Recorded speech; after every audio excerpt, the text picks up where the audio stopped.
There is plenty to appreciate in Full Throttle Remastered, even if you didn't play the original comedy adventure back when it was released by LucasArts in 1995. A clean new art style and remixed sound make this old hog feel refreshed. However, with its questionable puzzle logic and technical issues, Full Throttle definitely still feels like a 22-year-old adventure game.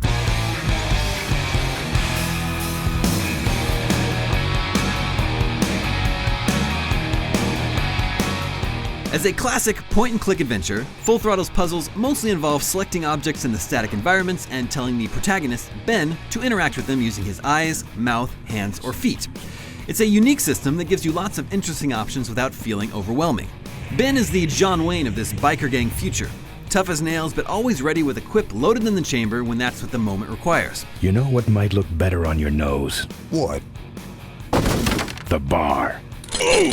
It's a testament to Tim Schafer's skillful writing that you get to know Ben pretty well over what really amounts to a pretty short game, around 6 hours.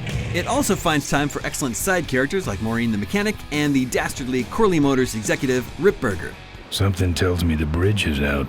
It is often funny as well. Full Throttle's frame rate issues and clumsy action are easy enough to look past if you've got the gumption and the grit to see the story through to the end. But if there is one thing that will stand in the way of you riding off into the sunset, it is the ridiculous adventure game logic employed in so many classic LucasArts efforts. Many of the puzzles are well designed and thoughtful, but just as many make absolutely no sense, like one where you have to steal multiple boxes of mechanical bunnies that keep magically reappearing every time you screw it up. It requires either a lot of trial and error fumbling or a trip to an online guide. Ben also gets into high-speed duels, action scenes that have aged poorly despite revamped controls for the remastered edition. On the other hand, Full Throttle rewards you for paying attention to everything that's going on. This world is full of tiny details that, in the best puzzles, become important long after they're introduced. It would be good to remember, for example, that the rival Cavefish biker gang navigate by the reflective bumps in the road because the helmets they wear make them otherwise blind. That's both a creative world detail and one aspect of a puzzle solution later, which is part of Full Throttle's strength.